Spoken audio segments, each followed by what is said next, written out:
단답형 문제입니다. 우리 몇 가지 언약을 배웠는데 제가 별표 5개 정도 쳐야 된다라는 언약이 아브라함 언약이었습니다. 자, 아브라함 언약은 성경 어디에 나올까요? 창세기 12장 1절부터 3절까지.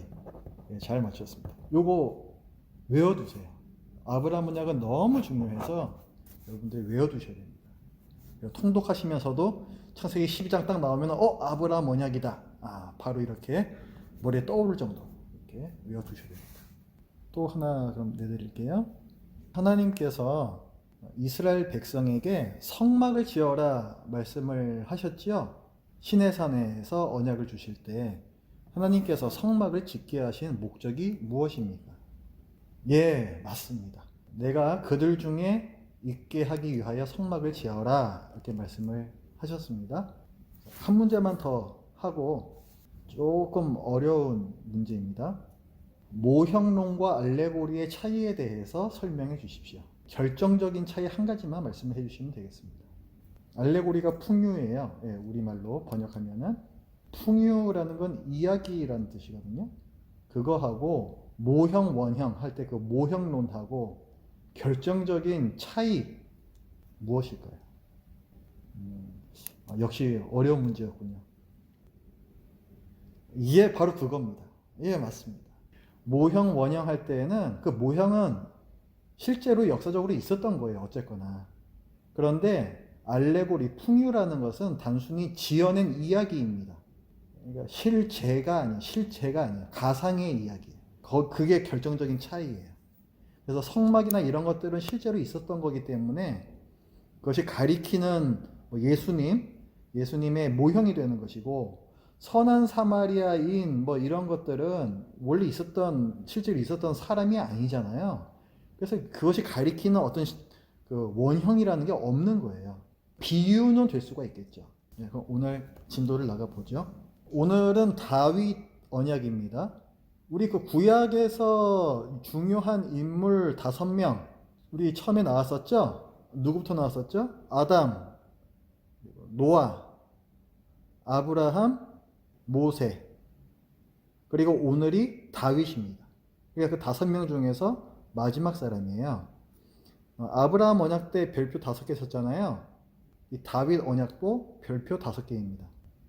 여러분 신약 성경 보실 때 다윗의 후손이라는 말 되게 많이 나오죠. 그게 이 다윗 언약 때문에 이스라엘 백성들이 계속 입에서 이 얘기가 나오는 거예요. 이게 왜 그런지 오늘 이제 내용을 공부하시면 아시게 됩니다. 자, 우리가 지난주에 모세 언약을 봤는데 모세 언약은 아브라함 언약의 성취다. 아브라함 언약은 땅과 백성에 대한 약속인데 이 땅과 백성의 언약이 어떻게 이루어지는가 그 구체적인 방법이 모세 언약에 나와요.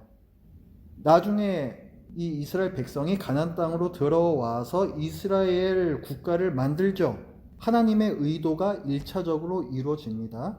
자, 하나님의 땅 가나안 땅에서 하나님의 백성 이스라엘이 하나님의 임재 성막을 가지고 살게 되죠. 그러니까 하나님의 의도가 성취가 되는 거예요. 1차적으로 성취가 됩니다. 왜 1차적이라는 말씀을 드려요? 궁극적인 성취는 우리도 아직 경험하지 못한 예수님 재림 때에 이루어지는 모습이기 때문에 그렇습니다. 그리고 이 모세 언약의 성취가 되어서 이스라엘이라는 나라가 세워졌는데 하나님께서 언약 하나를 더 주세요. 그게 다윗 언약입니다. 이 다윗 언약에서는 하나님께서 한 가지를 덧붙여 주세요. 인간 왕에 대한 부분입니다. 좀 이따가 그 이제 내용을 자세히 보겠습니다. 우리가 그 예전에 그림 한 장 그린 거 있었잖아요. 이게 창조, 타락, 홍수 해가지고 그림 그렸던 거 기억이 나시죠? 그거를 떠올려 보십시오. 이렇게 창조 타락하다가 그 다음에 시내산 가가지고 율법 받고 그리고 요단강 건너서 가나안 땅에 들어와서 땅을 정복하고 분배하죠. 그 다음에 우리가 그리는 게 뭐예요? 숫자 4를 그리죠? 사사기입니다. 그 다음에 사무엘서로 들어가면 거기에서 왕이 세워집니다. 처음에 가나안 땅에 들어갔을 때에는 인간 왕이 없었어요. 이게 무슨 중앙에 왕이 있어가지고 강력하게 통치를 하는 게 아니고 각자가 각자의 영토에서 알아서 사는 그 시대라고 해서 지파 간의 느슨한 연합시대다 이렇게 얘기를 합니다. 그냥 느슨하게 그냥 우리는 한 나라지 이렇게 그냥 생각만 하면서 사는 시대. 이들이 뭉칠 때가 있었어요. 다 따로따로 살다가. 첫 번째는 다른 나라에서 쳐들어왔을 때. 이스라엘은 하나님께서 주신 땅이 있잖아요. 그래서 다른 지파에 다른 나라가 쳐들어오면 다른 나라가 쳐들어온 그 지파를 돕기 위해서 다른 지파들이 다 같이 그쪽에 가서 싸웠습니다. 그래서 요럴 때 한번 똘똘똘 뭉쳤었고, 또 한 가지는 이스라엘 백성은 신정국가고 하나님을 여호와를 섬기는 나라잖아요. 그래서 절기가 있어요. 3대 절기라는 게 있습니다. 6월절, 그리고 77절이라고도 부르는 오순절, 그리고 초막절 또는 장막절, 수장절이라고 부르는 3개 절기가 있습니다.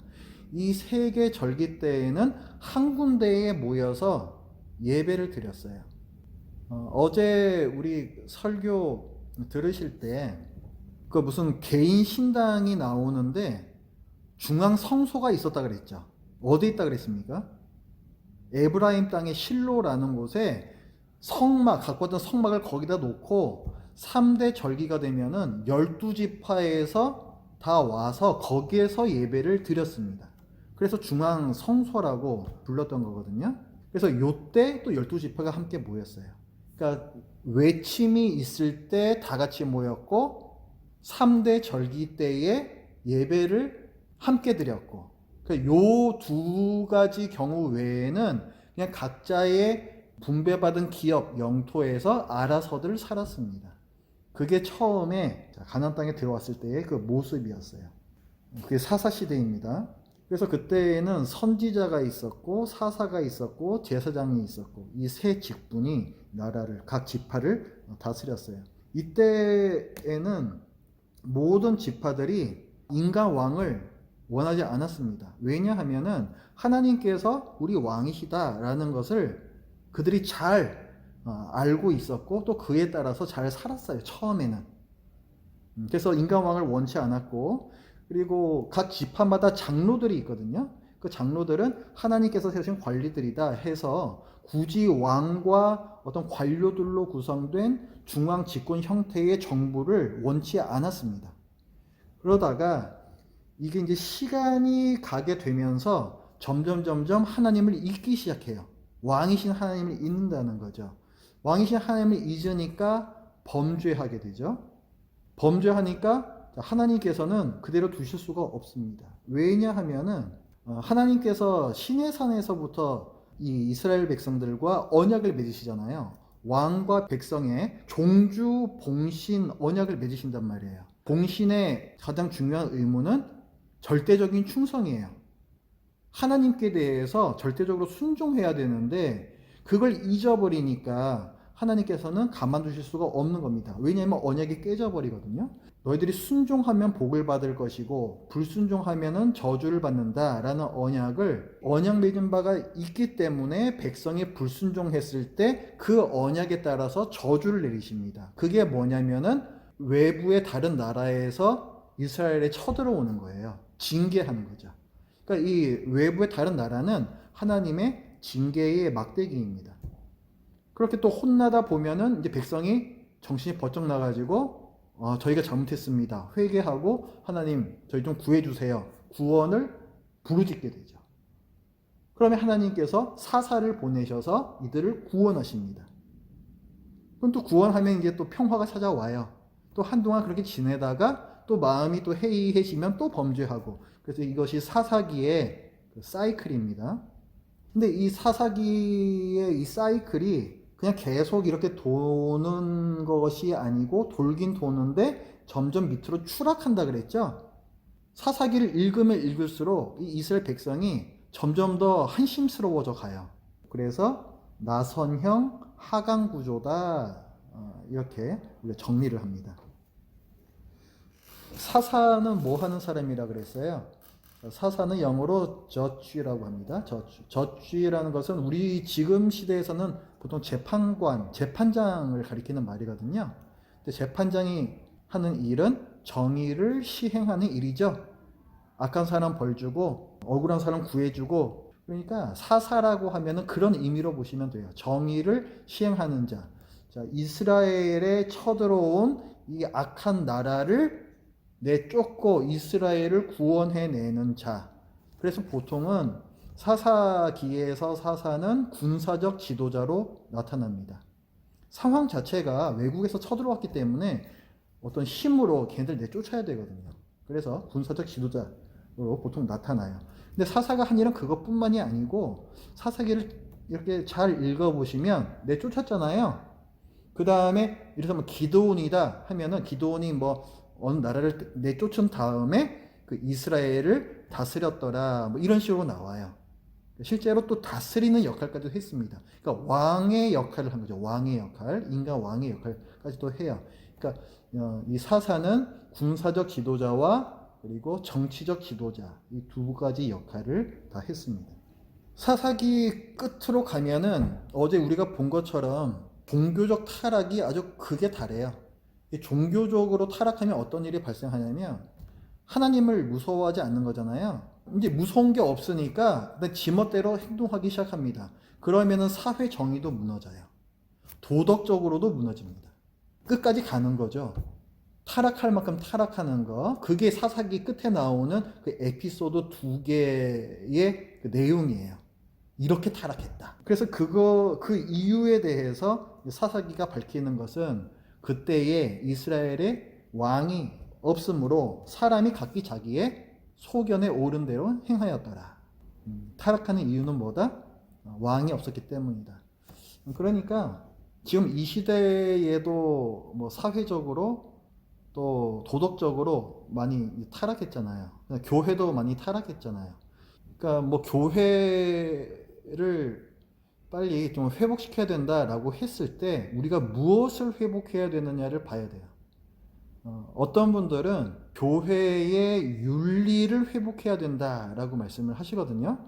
목회자가 뭐 돈을 밝힌다, 교회가 썩었다, 이런 거 우리가 매스컴에서 많이 보잖아요. 그러니까 교회가 어떤 윤리성을 회복해야 된다라고 얘기를 하는데 그게 첫 단추가 아니에요. 왕을 회복해야 된다. 왕을. 우리가 종교적으로 타락했기 때문에 다른 것들이 다 타락하는 거예요. 우리의 신앙 회복 운동이 먼저 일어나야 다른 것들이 해결이 되는 거예요. 우리 사사기를 통해서 그런 교훈을 받을 수가 있습니다. 자, 사사 시대에 계속 이스라엘 백성이 당했던 일이 무엇이었어요? 외국에서 다른 나라들이 쳐들어오는 거죠. 전쟁이죠. 전쟁을 자꾸만 반복해서 겪다 보니까 이 사람들이 어떤 생각을 하냐면요. 우리가 자꾸만 이렇게 외침을 받는 이유는 우리나라에 강력한 어떤 정치력이 없기 때문이다. 우리나라에 강력한 군대가 없기 때문이다. 이렇게 생각을 하기 시작해요. 뭐 상식적으로는 맞는 얘기죠. 그래서 이 사람들이 강력한 군사력과 강력한 리더십을 가진 지도자를 원하기 시작합니다. 쉽게 말하면은 왕이죠. 근데 이 사람들이 잘못 짚었던 게 뭐예요? 왜 자꾸 이스라엘 백성이 다른 나라의 침략을 받아요? 그 이유가 뭐였어요? 하나님을 제대로 섬기지 않았으니까. 그렇죠? 이 외부에서 이 침략을 받지 않으려면 뭘 해야 되는 거예요? 하나님께 순종을 해야 되는 거예요. 다른 나라라는 것은 하나님의 그 징계의 막대기인데 왕이 세워지면 뭐 합니까? 왕이 세워진들, 강력한 군대가 있은들 여전히 불순종하게 되면 하나님께서는 또 다른 더 강한 나라를 쓰셔가지고 이 나라를 치시는 거예요. 그게 나중에 아수르고 나중에 바벨론입니다. 그러니까 완전히 잘못 짚은 거예요, 이스라엘이. 사사기가 지나고 사무엘서로 넘어가죠. 이제 선지자 사무엘이 나옵니다. 사무엘은 선지자이면서 마지막 사사예요. 사사기 첫 부분에는 엘리 제사장이 나오죠. 엘리 제사장도 사사입니다. 엘리 제사장도 그 성경 읽어보면은 그 사사로 나와요.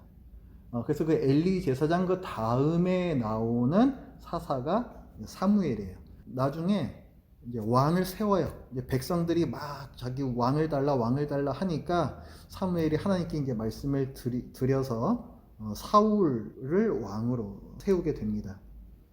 이 이스라엘 백성이 이제 왕을 구하게 된 그 동기를 아까 저희들이 살펴봤는데요.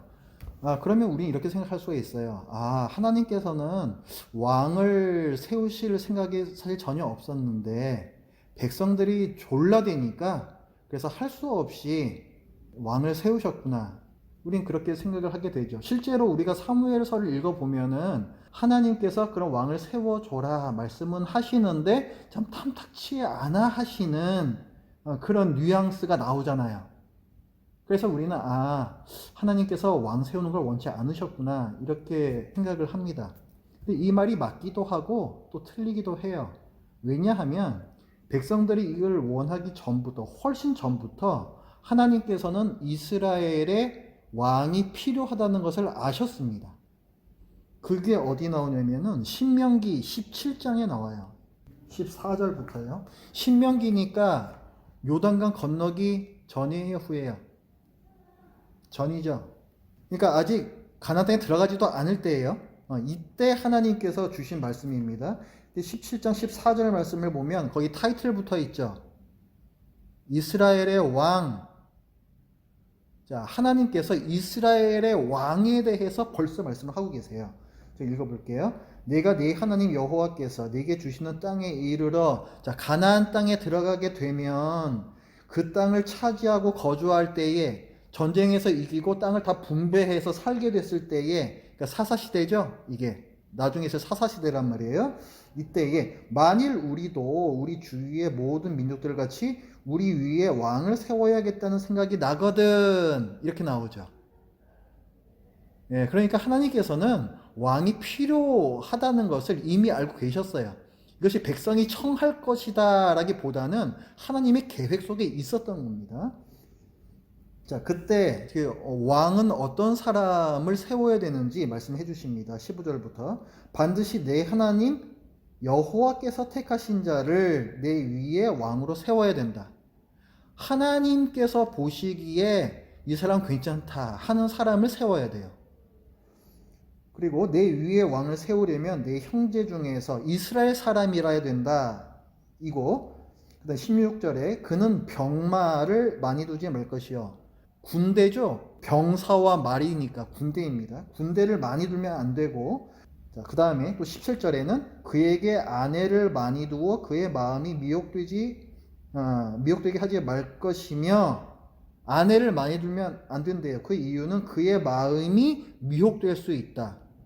이거는 무슨 말인지 이따가 볼 거예요. 자, 하여간 아내를 많이 두지 말라. 그 다음에 자기를 위하여 은금을 많이 쌓지 말 것이니라. 자, 여기에 보면은 세 가지를 경고를 하세요. 첫 번째, 병마를 많이 두지 마라. 두 번째, 아내를 많이 두지 마라. 세 번째, 은금을 많이 쌓아두지 마라. 이 세 가지가 뭐냐면요.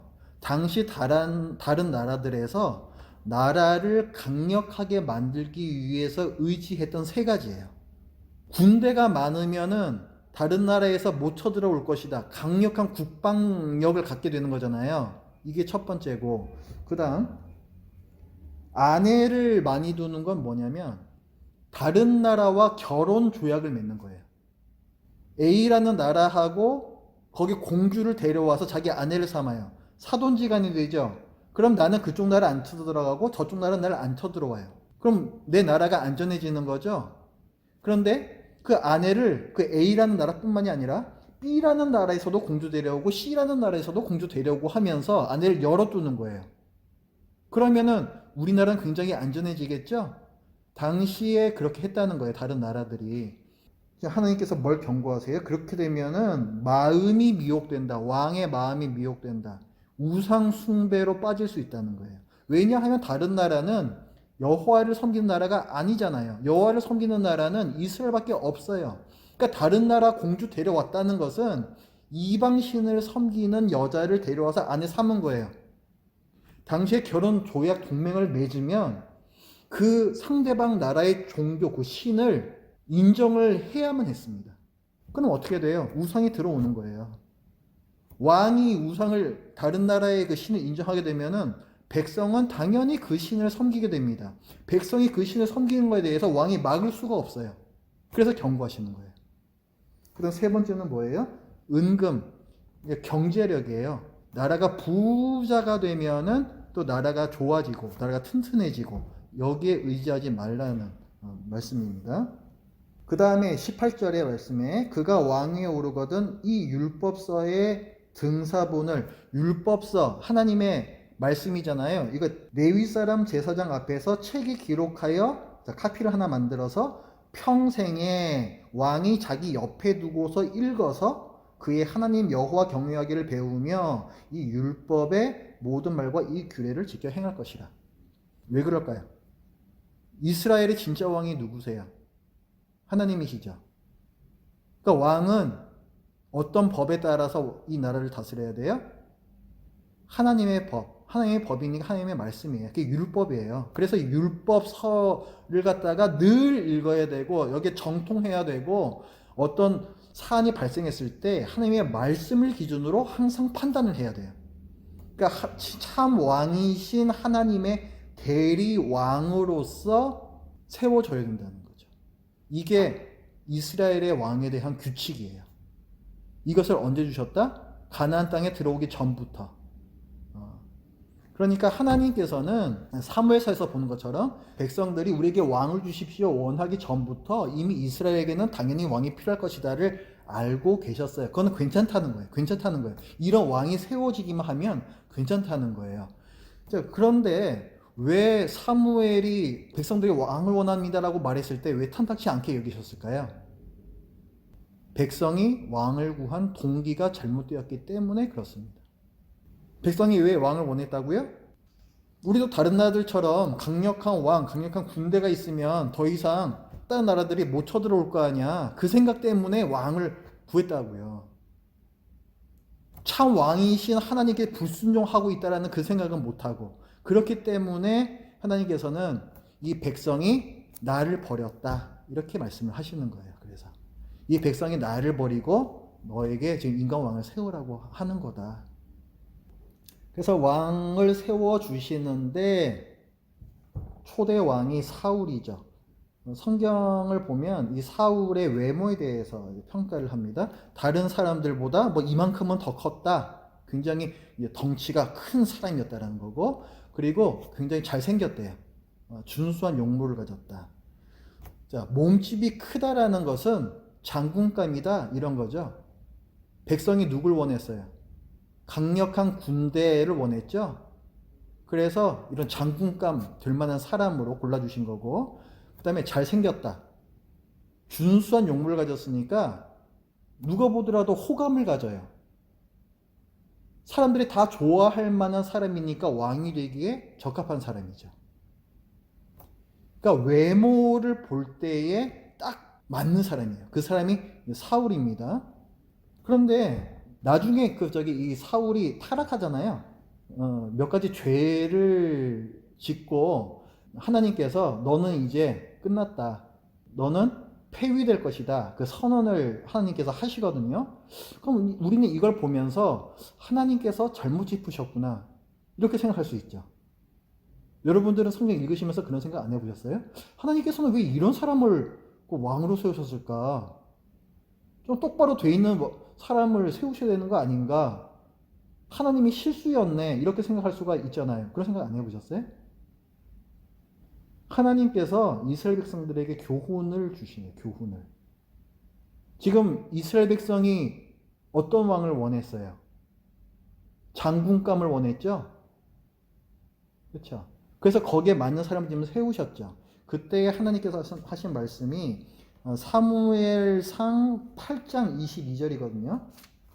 여호와께서 사무엘에게 이르시되 그들의 말을 들어 왕을 세우라 하시니 이렇게 나와요. 자, 왕을 세우겠다 하시는데 그들의 말을 들어 왕을 세워라 이렇게 말씀하시죠? 그들이 원하는 왕을 세워라 이런 말이에요. 그들이 원하는 스타일의 왕을 이제 내가 세워주겠다 이런 말씀이에요. 그래서 그대로 그렇게 세워졌을 때 결과는 뭐예요? 신통치 않아요. 그 교훈을 주시는 거예요. 너네들이 원하는 그 스타일의 왕을 세워나 보니 어떠냐? 신통치 않지? 이 교훈을 주시는 거예요. 그래 놓고는 나중에 다윗을 왕으로 세우십니다. 다윗을 왕으로 세우실 때에는 이만큼 큰 사람 안 세우세요. 이새라는 사람이 있었는데 그 사람에게는 8명의 아들이 있었습니다. 근데 그 첫째가 아주 사무엘이 딱 보니까 아주 막 훤칠하고 이 사람도 아주 잘생겼고 딱 보니까 왕감이에요, 감. 그런데 하나님께서 뭐라 그러세요? 아니다. 이렇게 말씀하시죠. 둘째도 아니다. 셋째도 아니다. 다 아니라고 말씀하세요. 근데 그 자리에 없었던 양치러 나갔던 막내 아들 다윗을 기름을 부으십니다. 소년이에요, 소년. 누가 봐도 이건 왕으로 보이지도 않아요. 이런 사람을 세우세요. 이건 뭐예요? 백성들이 기대하고 있던 그 스타일의 왕이 아니죠. 그리고 하나님께서는 뭐라고 말씀하시냐면은 16장 1절 여호와께서 사무엘에게 이르시되 내가 이미 사울을 버려 이스라엘 왕이 되지 못하게 하였거늘.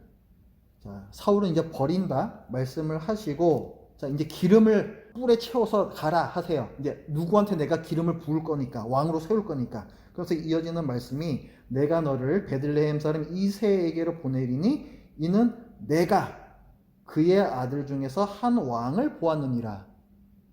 누가 찍은 왕이에요? 하나님께서 찍은 왕이에요. 하나님께서 찍은 왕. 근데 이게 하나님께서 찍은 왕인데 이 사람의 특징은 뭐냐면 13장 14절에 보시면 사울에 대해서 먼저 말씀하세요. 지금은 왕의 나라가 길지 못할 것이라 여호와께서 사울 왕에게 명령하신 바를 사울 왕이 지키지 아니하였으므로 여호와께서 그의 마음에 맞는 사람을 구하여 여호와께서 그를 그의 백성의 지도자로 삼으셨느니라. 이렇게 나와요. 자, 이제는 백성의 마음에 맞는 사람이 아니고 누구의 마음에 맞는 사람? 하나님의 마음에 맞는 사람. 그래서 다윗이 세워집니다.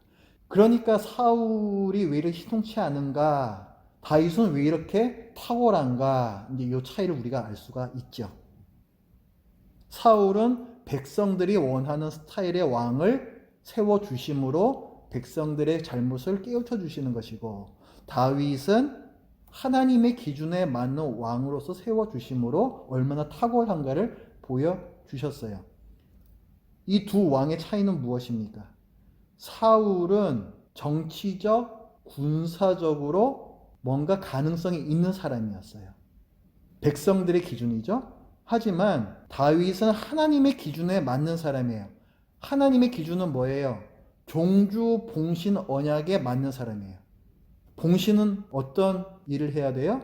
하나님께 배타적인 충성을 하는, 절대적으로 순종하는 사람이라야 되죠. 그게 바로 하나님 마음에 맞는 왕입니다. 그의 마음에 맞는 자라는 아까 표현이 나왔죠? 잘 쓰잖아요. 다윗을 표현할 때. 하나님의 마음에 맞는 자, 하나님의 마음에 합한 자, 우리 잘 아는 표현이잖아요. 그 표현 자체가 당시 고대 근동에서 종주, 봉신 그 사이에서 쓰던 말이에요. 예를 들어서 바벨론의 역사서를 보면요. 바벨론의 역사서예요. 우리 성경에도 여기 연관된 이제 그 내용이 나오는데 남유다가 멸망할 때 바벨론이 쳐들어오거든요. 그래서 바벨론이 쳐들어와서 이 남유다에다가 왕을 세워요. 종주봉신 언약을 맺는 거예요. 완전히 멸망시키기 전에 종주봉신 언약을 맺는단 말이에요. 그런데 처음에 여호야긴이라는 왕이 세워집니다. 근데 이 여호야긴 왕이 애굽하고 손을 잡고 바벨론을 쫓아내려고 그럽니다. 그건 뭐예요? 봉신이 배반한 거죠. 그래서 바벨론이 이 여호야긴 왕을 폐위를 시키고 시드기야라는 사람을 왕으로 자기가 세워요. 이 시드기야는 친바벨론이에요. 친바벨론이니까 바벨론 왕한테 아주 굽신굽신 잘하고 충성하는 사람이죠. 그래서 바벨론의 역사서를 보면 이 바벨론 왕 느부갓네살이 새로 세워진 시드기야에 대해서 자기 마음에 합한 왕이다 이렇게 표현을 했다라고 기록이 나옵니다. 그러니까 자기 마음에 합한 왕이라는 표현이 종주 봉신 언약에서 나오는 말이에요. 그러니까 하나님께서 다윗을 세우실 때 자기 마음에 합한 자다 이렇게 말씀하실 때에는 종주 봉신 그 사이에 딱 맞는 왕으로서 하나님께서 세우신 거예요. 절대적으로 충성하는 이런 왕을 세우신 거죠. 그게 다윗이에요. 다윗은 참 대단한 사람이죠. 그 어릴 때부터 얼마나 그 여호와에 대한 충성심이 탁월했는지 그 블레셋 거인 골리앗 두려워하지 않고 내가 여호와의 이름으로 너에게 나아가노라 얼마나 멋있습니까? 그러면서 이 돌팔매로 쓰러뜨리잖아요. 대단한 사람이에요. 그랬던 그 다윗을 왕으로 세우시는 거죠. 자, 그럼 문제 하나 내고 다윗 언약에 대해서 살펴보겠습니다. 구약 시대는 흔히 율법의 시대라 얘기하고 신약 시대에는 복음의 시대다라고 얘기를 합니다. 신약 시대에도 율법은 여전히 그 기능이 있습니다. 그러니까 율법은 폐기되지 않았습니다. 신약 시대의 율법의 기능은 무엇일까요? 또 한 가지 있는데, 죄를 깨닫게 하는 거. 자, 그러면 그 죄를 깨닫는다 아까 말씀하셨잖아요. 죄를 깨닫기만 합니까? 그렇죠. 그 죄를 깨달았다는 것은 단순히 내가 잘못했다. 이게 죄구나. 이 머리로만 그걸 갖다가 안다는 뜻이 아니고 정말 이 가슴으로 괴로워하는 거예요. 내가 정말 죄인이구나. 내가 어찌해야 할고 괴로워하는 거예요. 그래서 그 죄의 문제를 어떻게 하면 해결받을 수가 있을까 해서 예수님에게로 나아가게 하는 것. 여기까지가 율법의 기능이 되겠습니다. 이 율법의 기능 꼭 기억하셔야 돼요. 신자가 신자답게 사는 겁니다. 바울 서신을 보면요. 가장 많이 나오는 화법이 그러므로예요. 그러므로. 바울 서신 한번 보세요. 그러므로라는 단어가 얼마나 많이 나오는지. 그러니까 그러므로가 나왔으니까 요 앞에 뭔가 문장이 있고 뒤에 문장이 있는 거잖아요. 너는 이제 이러이러한 사람이 되었다. 그러므로 이러이러하게 행하라. 이렇게 돼요. 앞에는 being, 너의 바뀐 존재가 나오고 그러므로 doing, 바뀌어야 할 행동이 나와요. 신자는 신자답게 살아야 하고 성령님께서 우리 마음 가운데 그렇게 살아야 한다라는 의지를 생기게 하시고 또 그렇게 살 수 있는 능력을 주세요. 그러나 우리가 노력을 해야 돼요. 구원 받는 것은 100% 하나님께서 우리에게 주시는 선물이지만 그 이후에 우리가 성화되어 가잖아요. 성화의 기반은 성령님께서 다 닦아 주셔요. 근데 거기에 우리의 노력이 합쳐져야 돼요. 내가 아무것도 안 하면서 하나님께서 뭐 알아서 다 하실 거야. 성경은 절대로 그렇게 말씀하지 않아요. 그러므로 잊지 마십시오. 노력하셔야 돼요. 실패할지라도 노력하셔야 돼요. 자, 그럼 다윗 언약에 대해서 살펴보겠습니다. 다윗이 어느 지파 사람이에요? 유다 지파 사람이거든요.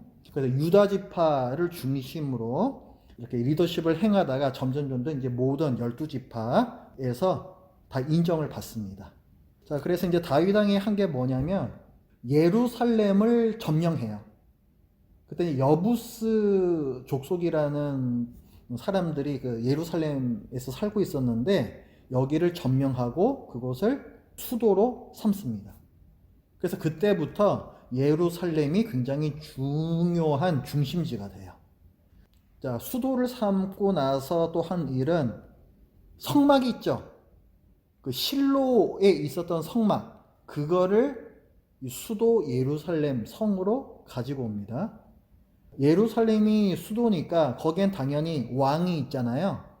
왕이 있는 곳에 하나님의 성막, 참 왕이신 하나님의 집을 모셔오는 거예요. 요거는 의미가 있습니다. 당시에 그 고대 근동의 다른 나라들도 네, 마찬가지였는데 이 신전을 모셔온다라는 것은 첫 번째는 하나님을 모셔왔으니까 이제 하나님께서 이곳을 지켜주신다라는 의미가 있습니다. 그러면은 이 왕조가 계속 이어지는 거죠. 그러니까 성막을 수도로 갖고 왔다는 얘기는 이제 이 왕조가 계속 이어질 수 있도록 지켜주옵소서, 이런 의미가 들어가 있습니다. 그리고 다윗이 그 선지자 나단한테 이제 성전을 짓겠다고 얘기해요. 나단이 참 좋은 생각이십니다 라고 얘기를 하고 하나님께 여쭈어 봤더니 하나님께서 그거를 거부하세요. 다윗이 아니라 다윗의 아들 솔로몬을 통해서 성전을 짓게끔 하시겠다, 이제 이런 얘기를 합니다. 지금 다윗이 성전을 짓겠다라고 하는 데에는 물론 좋은 마음이 있어요. 어떻게 하나님을 초라한 성막에 계속 모시겠느냐, 그게 이유가 제일 컸습니다, 당연히. 그런데 또 한 가지 그 이유는 아까 말씀드렸던 그 왕조의 연속성, 이것 때문에 그런 얘기를 한 거예요, 사실은.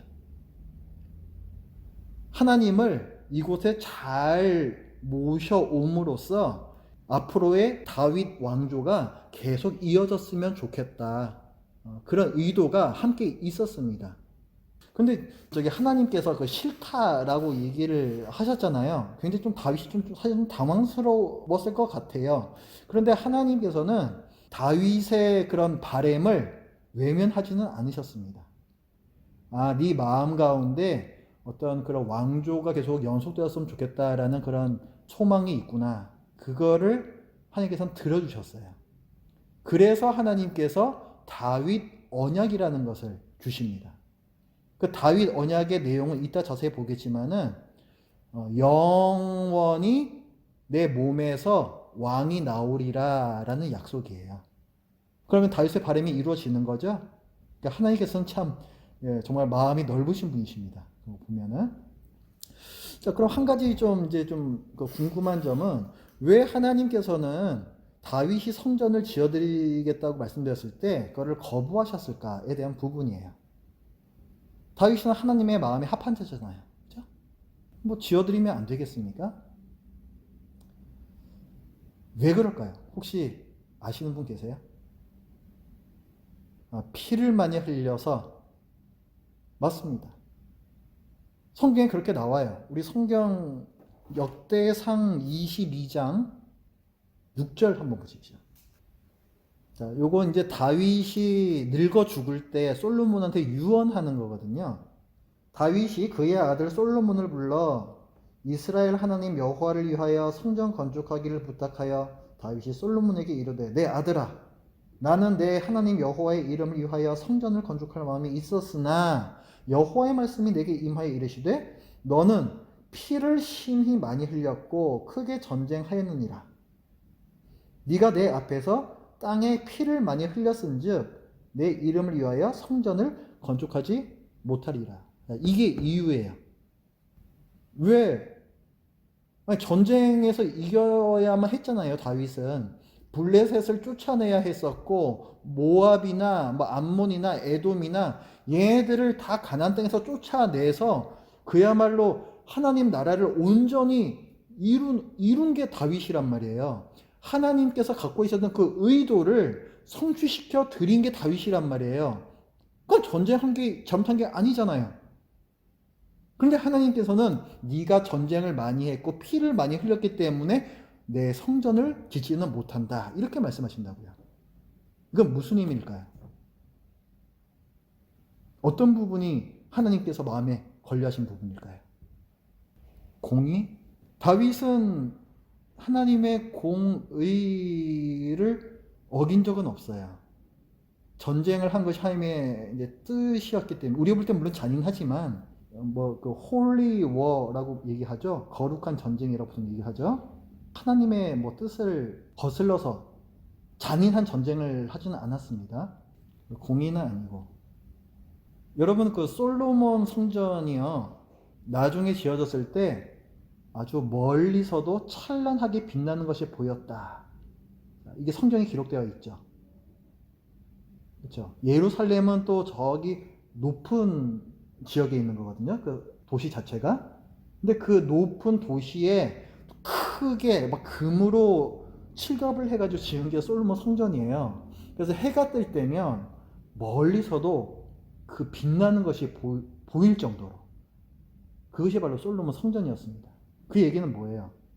이 성전을 다른 나라들도 볼 수가 있었다는 거예요. 다른 나라 사람들도 왔다 갔다 하면서 볼 수가 있었다는 거예요. 저것이 여호와의 성전이다 라고 얘기들을 했겠죠.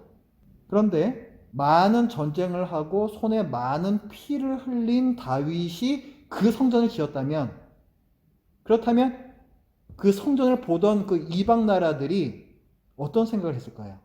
여호와에 대해서 전쟁의 신, 잔인한 신이라고 생각을 했을 거예요.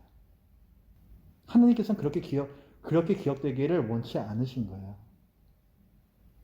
그래서 아까 그 말씀 있잖아요. 역대상 말씀.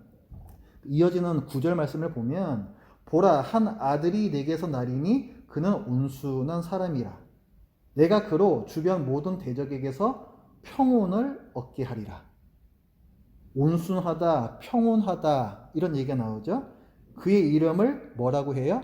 솔로몬이라고 주시죠. 솔로몬은 샬롬에서 나온 거예요. 평안, 평화, 이런 뜻입니다.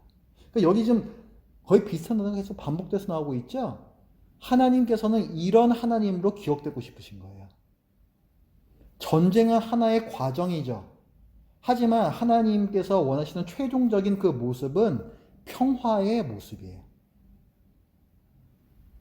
그렇기 때문에 하나님께서는 다윗이 아닌 솔로몬의 손을 통해서 성전이 지어지기를 원하셨습니다. 그래서 다윗이 뭘 잘못해서 다윗의 청을 거절하신 게 아니에요. 다윗은 그 과정에 잘 사용된 인물입니다. 자, 이 맥락을 이해하실 수 있겠죠? 자, 그러면 다윗 언약을 보시겠는데요. 사무엘하 7장 보십시오. 다윗이 선지자 나단하고 얘기하는 거, 아까 그 내용이 나오고요. 그 다음에 이제 하나님께서 다윗은 내 성전 못 짓는다. 자, 요 말씀을 주시고요. 그 다음에 8절부터 보시죠. 그러므로 이제 내 종 다윗에게 이와 같이 말하라. 만군의 여호와께서 이와 같이 말씀하시기를, 내가 너를 목장 곧 양을 따르는 데에서 데려다가 내 백성 이스라엘의 주권자로 삼고, 왕으로 삼았고, 이런 뜻이고요. 네가 가는 모든 곳에서 내가 너와 함께 있어 내 모든 원수를 내 앞에서 멸하였은즉 땅에서 위대한 자들 이름같이 내 이름을 위대하게 만들어 주리라. 다윗이 더 번성할 거라는 말씀을 주셨습니다. 그 다음, 내가 또 내 백성 이스라엘을 위하여 한 곳을 정하여 그를 심고 그를 거주하게 하고 다시 옮기지 못하게 하며 악한 종류로 전과 같이 그들을 해하지 못하게 하며, 자, 다윗을 보호해 주시겠다 말씀하시고, 이 말씀들이 종주 봉신 언약에서 종주의 의무에 해당되는 부분이죠. 봉신을 안전하게 지켜주는 거, 보호해 주는 게 종주의 가장 중요한 의무란 말이에요. 그걸 이제 말씀해 주시는 거예요. 언약이에요, 지금 언약. 11절, 전에 내가 사사에게 명령하여 내 백성 이스라엘을 다스리던 때와 같이 아니하게 하고 너를 모든 원수에게서 벗어나 편히 쉬게 하리라. 그 다음부터 이제 나오는 말씀이 다윗 언약의 본론입니다.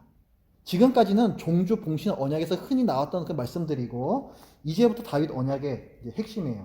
여호와가 또 네게 이르노니 여호와가 너를 위하여 집을 짓고, 다윗이 하나님의 집을 지어드리겠습니다 했더니 그건 안 된다 말씀하시고, 그 대신 내가 너를 위해서 집을 지어주겠다, 오히려 그렇게 말씀하세요. 다윗의 집이라는 것은 다윗의 왕조를 뜻하는 거예요. 하나님께서 다윗의 왕조를 지어주시겠다 말씀하십니다.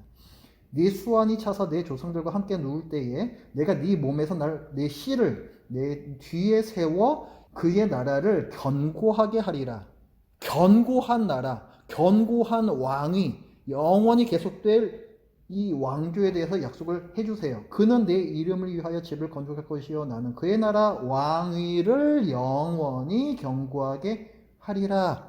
쭉 나오고 16절에 내 집과 내 나라가 내 앞에서 영원히 보존되고 내 왕위가 영원히 경고하리라. 이게 다윗 언약입니다. 다윗이 원했던 바 왕위가 잘 계속 이어져 가는 거, 거기에 대한 약속을 주세요. 근데 여기서 중요한 단어는 영원히라는 단어입니다. 근데 우리가 상식적으로 생각할 때 영원한 나라는, 이 지상의 나라는 없지요. 아무리 크고 잘 나가던 나라라 할지라도 언젠가는 다 망해요. 영원한 나라는, 영원한 왕위라는 건 있을 수가 없습니다.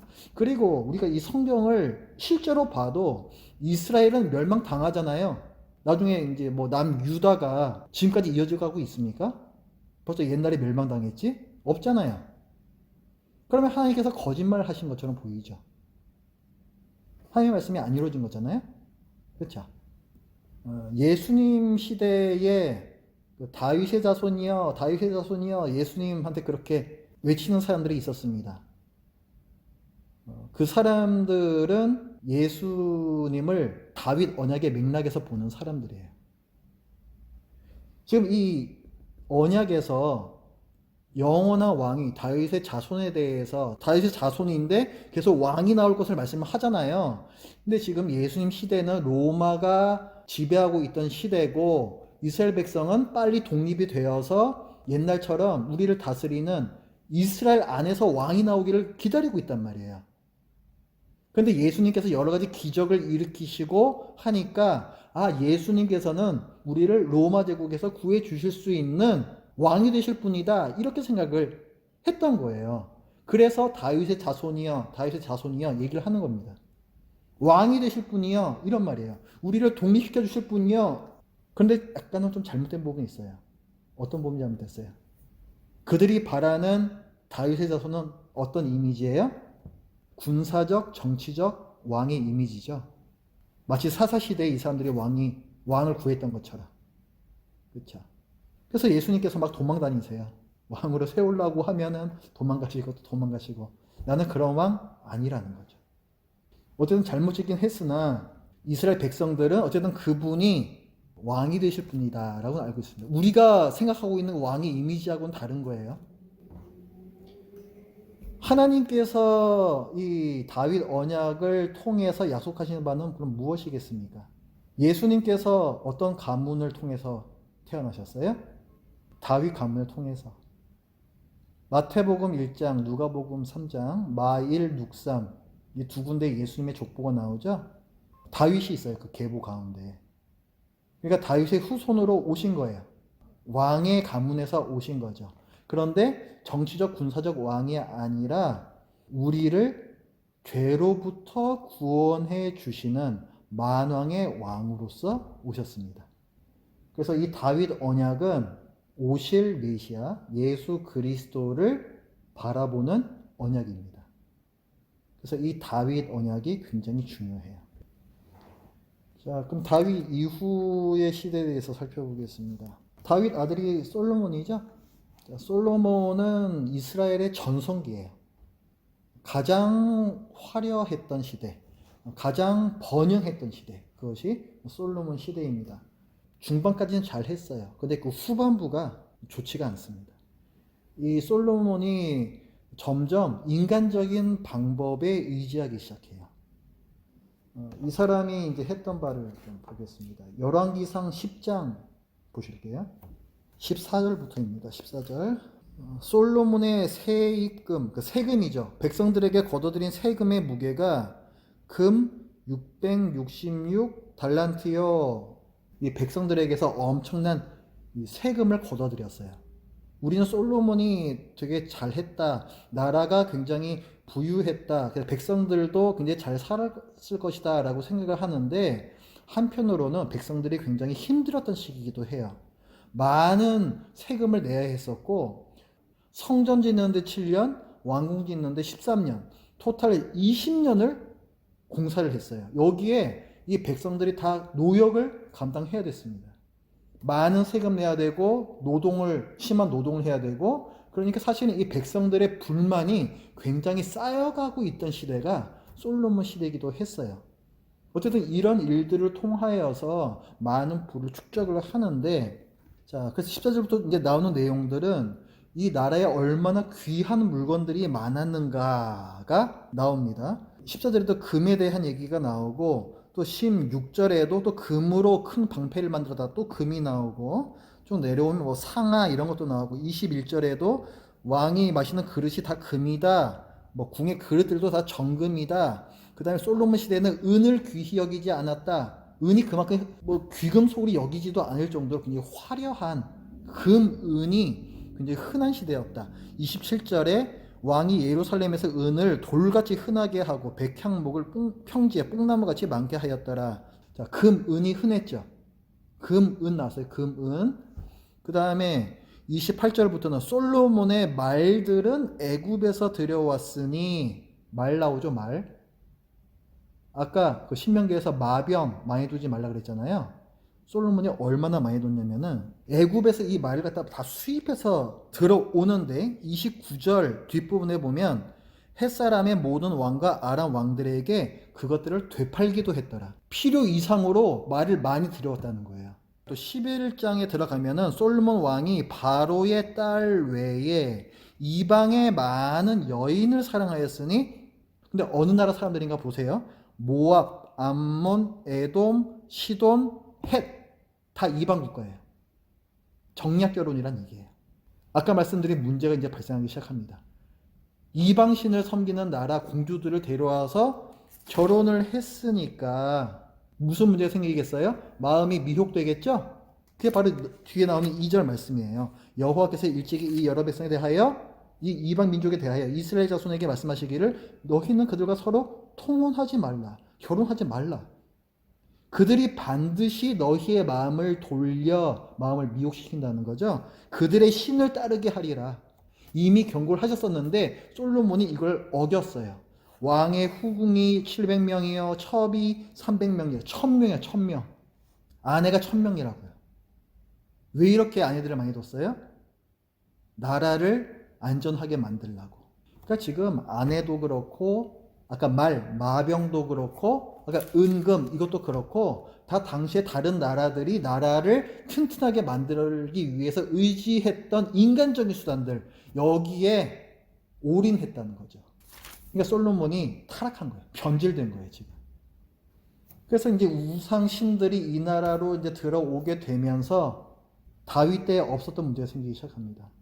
우상 신을 같이 섬겨요. 그러면은 봉신의 가장 중요한 의무인 배타적 충성을 저버린 거죠. 그러면 어떻게 돼요? 언약에 봉신이 순종하지 않으면, 반역을 하면 저주의 내용이 나오죠. 종주가 내리는 벌은 뭐예요? 그 왕을 폐위시키는 거예요. 나라를 박살내는 거예요. 그래서 그 일이 이제 시작이 됩니다. 그래서 솔로몬의 아들 때 나라가 둘로 쪼개지고 두 나라로 가다가 결국은 멸망당해요. 나라가 멸망당한다는 건 뭐예요? 봉신이었던 왕이 폐위당하는 거예요. 나라가 멸망당하는 것도 무슨 의미예요? 지금 이 땅은 누가 주신 거예요? 종주이신 하나님께서 주신 땅이죠. 종주가 하사한 영토죠. 그 영토를 하나님께서 다시 가져가시는 거예요. 그래서 이 나라 백성들이 포로로 다른 나라로 끌려갑니다. 그러니까 이런 모든 일들이 다 언약의 기반 위에서 진행이 되는 일들이에요. 봉신이 불순종했기 때문에 그 언약적 저주를 받은 것입니다. 그러니까 하나님한테 뭐라고 할 수가 없어요. 언약을 깬 거는 이스라엘 백성이기 때문에. 솔로몬 왕의 아들 이름이 르호보암 왕입니다. 여러분 요거 외워두세요. 그래서 성경 읽으실 때 좀 도움이 돼요. 솔로몬 왕의 아들은 르호보암 왕이고, 그 아들 때에 다른 한 사람이 왕으로 세워져요. 그 사람 이름이 여로보암입니다.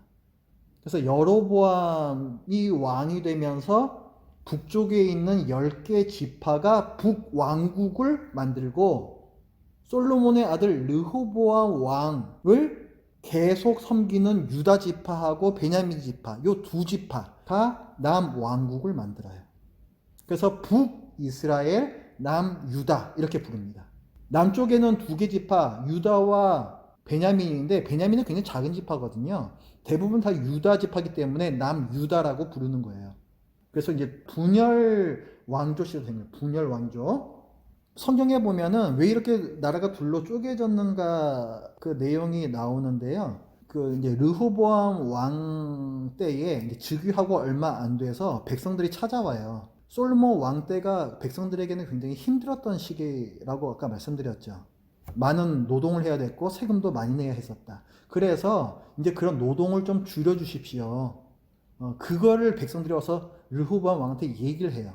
근데 르호보암 왕이 이제 자문을 구하는데 나이가 지긋하신 원로들한테 한번 구하고 젊은 사람들한테 한번 또 자문을 구합니다. 나이 지긋하신 분들은 좀 편하게 해주셔야 됩니다. 그래야지 저 백성들이 왕을 따를 것입니다. 라고 조언을 해줬는데 젊은 사람들은 저것들이 왕을 만만하게 봐서 그런 거니까 더 쪼여라. 이렇게 얘기를 해요. 그런데 르호보암 왕이 그 젊은 사람들의 말을 듣습니다. 그래서 그렇게 백성들에게 르호보암 왕이 얘기하고 그 얘기를 듣고 백성들이 돌아서는 거예요. 이 상황 자체는 그렇지만은 그 뒷단에는 하나님의 섭리가 있었어요. 하나님의 징계가 시작이 됐다 그랬죠. 그래서 나라가 이제 쪼개지기 시작하는 거예요. 그때부터. 그래서 이제 북왕국, 남왕국 이렇게 쪼개집니다. 북왕국의 초대 왕은 그래서 이름이 뭐다? 여로보암 왕. 요거 외워두세요. 요거 외워두세요. 요거 북왕국의 초대 왕은 여로보암 왕이다. 왜 제가 외워두시라고 얘기를 하냐면요. 이 사람이 엄청난 일을 저지르는데 그게 얼마나 엄청난 일인지 성경에 계속 나와요. 이 사람이 어떤 짓을 하냐면은 자 북왕국의 초대 왕이잖아요. 그런데 문제가 뭐냐면 나라가 둘로 쪼개졌으면은 어디가 진짜 이스라엘의 정통이냐 정통성 문제가 생겨요. 어느 쪽이 진짜냐 정통이냐 그 기준은 뭐냐면 하나님께서 어디에 계시냐 이거예요. 하나님이 어디에 계시냐 하나님의 임재를 나타내는 게 뭐예요? 성막 성전이잖아요. 근데 그게 지금 어디에 지어졌어요? 예루살렘에 지어졌잖아요. 남유다 영토 안에 있다고요. 그럼 북이스라엘 왕이 생각할 때는 어떻습니까? 불안한 거예요. 자, 열지파가 어쨌든 한 나라를 만들었는데 우리는 저 정통 아닌 것 같은데요. 우리는 가짜 같은데요. 하나님 저쪽에 계시는데요. 저는 저쪽 가서 살겠습니다. 해가지고 다 남유다로 갈 것 같은 거예요. 아까 느슨한 지파 간 연합 체제에서도 꼭 다 함께 모여야 하는 3대 절기가 있다 그랬죠. 그때에는 성막에 나아가서 예배를 드려야 돼요. 지금 성전을 지은 다음에도 마찬가지거든요. 3대 절기가 되면은 솔로몬 성전에 가가지고 예배를 드려야 돼요. 그럼 북왕국 왕 입장에서 볼 때는 굉장히 불안한 일입니다. 자기 나라에 있는 모든 남자들이 절기만 되면은 다 남왕국으로 가서 예배를 드리는 거예요. 그럼 무슨 생각하겠어요? 그 남자들이 북쪽은 아무래도 가짜 같은데 계속 그 생각하지 않겠습니까? 그럼 북왕국이 흔들흔들 하죠. 그러면은 그렇죠. 여기가 아닌가 봐 이거예요. 그래서 이 사람이 생각한 게 뭐냐면 우리도 그러면 여기에다가 자체 성전을 만들고 언약궤는 어차피 하나밖에 없으니까 비스무리한 걸 하나 만들자 이 생각을 한 거예요. 그래서 언약궤 대신에 금송아지를 만듭니다. 그것도 2개나 만들어 2개나. 그러니까 북왕국에서 저 북쪽에 하나, 요 남쪽에 하나. 그래서 너네들 저기 남왕국까지 갈 필요 없어. 여기 금송아지, 여기 언약궤하고 비슷한 거니까 여기에 와서 제사를 드리면 돼. 이렇게 얘기를 하고 가짜 제사장을 또 세워요. 제사장을 지 마음대로 세울 수 있는 게 아니죠. 그런데 지 마음대로 또 세워요. 그리고 절기도 지 마음대로 막 정해요. 근데 결국 이게 우상숭배로 변질이 돼요. 금송아지 하면 여러분 생각나는 사건 없습니까? 신의 산 금송아지. 이거 엄청난 사건이었잖아요. 엄청난 사건이에요. 이거 그 역사적 선을 바꾼 사건이었잖아요. 걔네들 말할 때. 금송아지 지어놓고 자 이것이 너희를 애국 땅에서 인도하여 낸 여호와 신이다 이렇게 얘기하잖아요. 근데 그 말씀이 출애굽기 20장에 10계명 바로 앞에 나오는 그 말씀을 엎어친 말씀이란 말이에요. 너네들이 왜 백성으로서 충성을 다해야 하는지 그 근거가 되는 역사적 선을 애굽 땅에서 인도하여낸 여호와의 은혜 때문에 너희는 이제 충성을 해야 되는 것인데 그것이 여호와가 아니라 이 금송아지다라고 바꿔친 게 바로 그 엄청난 사건이었단 말이에요. 그래서 엄청나게 죽잖아요, 그 사람들이. 근데 또 금송아지를 만들고 열왕기상 12장 28절에 보면은 여로보암 왕이 이렇게 얘기해요. 이스라엘아, 이는 이 송아지들은 너희를 애굽 땅에서 인도하여 올린 너희의 신들이라. 그 신의 산 금송아지 때와 똑같은 말을 합니다. 엄청난 짓을 또 저질러요. 왜? 자기 왕위를 계속 유지하기 위해서. 또 자기 왕위를 계속 또 유지하려고. 그 아들도 그렇고 그 아들도 계속해서 똑같이 이 금송아지를 백성들에게 섬기게끔 합니다. 그래서 제가 이제 프린트해서 놨는데 이 열왕기하 여기에 보면은 북이스라엘 왕들이요 다 여로보암의 길로 행하여 백성을 죄를 짓게 하였다. 반복됩니다. 이것이 끊임없이 반복돼요. 그래서 여로보암의 그 길로 행했다라는 말씀이 나오면 그 금송아지 만들어 놓고 거기에다가 가서 예배드리게 한 거 이거를 생각하셔야 돼요. 성경 읽으실 때 아셨죠? 그래서 여로보암을 갖다가 외워두시라는 거예요. 그래서 결국은 이제 북이스라엘은 멸망당합니다. 아수르가 터들어와서 왕을 세우면 뭐해요? 그 외국 나라를 방어 잘 해보겠다고 왕은 세웠으나 그럼 뭐하냐고요. 본질적인 문제는 그게 아니라 그랬잖아요. 하나님께 자꾸 반역하니까 하나님께서 더 강한 나라를 보내시는 거라 그랬잖아요. 그래서 불충성하니까 더 가장 강한 나라 아수르를 보내셔서 북이스라엘을 멸망시키십니다. 그래서 북이스라엘 나라가 몇 개 지파로 구성된 나라였다고요? 10개 지파. 얘네들이 포로로 아수르로 다 끌려가요. 그리고 아수르 사람들이 이 북이스라엘 지역에다가 자기 나라 아니면 또 다른 나라 사람들 강제 이주를 시켜요. 그럼 어떻게 돼요? 혼혈이 되죠? 혼혈이 되면서 이스라엘 민족성이 완전히 와해가 됩니다. 그래서 이때 이후로 북이스라엘은 없어요. 역사에서 사라져요. 남왕국은 어떨까요? 남왕국에서는 선한 왕들이 몇 명 나왔었어요. 뭐 요시야 왕이라든가 히스기야 왕이라든가 이런 좋은 왕들이 몇 명 나왔었습니다. 아사 왕 이런 사람들. 근데 또 많은 왕들은 우상 숭배를 또 했어요.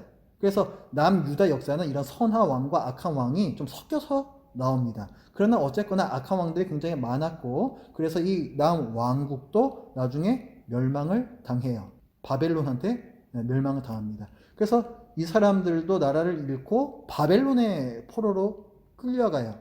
이 사람들은 어느 지파 사람들이라 그랬어요?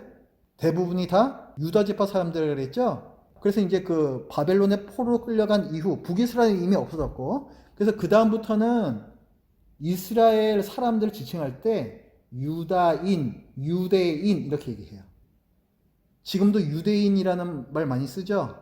이때부터 유대인이라고 지칭을 하는 거예요. 10지파 없어졌고 이제 유다 지파밖에 안 남았으니까 베냐민 지파 조금밖에 안 되고 그러니까 유다 지파가 대부분이니까 그래서 그때부터 이스라엘 사람들 가리킬 때는 유대인 이렇게 얘기합니다. 자, 여로보암의 길로 행하는 거는 악한 왕이었어요. 그 우상 숭배 자꾸 행하는 거. 이 반대되는 개념이 다윗의 길로 행하여입니다. 그래서 아까 아사 왕, 히스기야 왕 이런 선한 왕들 있잖아요. 이 사람들은 다윗의 길로 행하여 이렇게 표현이 나와요. 그래서 다윗은 하나님께 충성한 사람, 여로보암은 하나님께 반역한 사람. 이렇게 나눠지는 거예요. 구도가 이렇게 잡히시죠? 자, 오늘 내용 여기까지입니다. 자, 혹시 질문 있으시면 해주시기 바랍니다.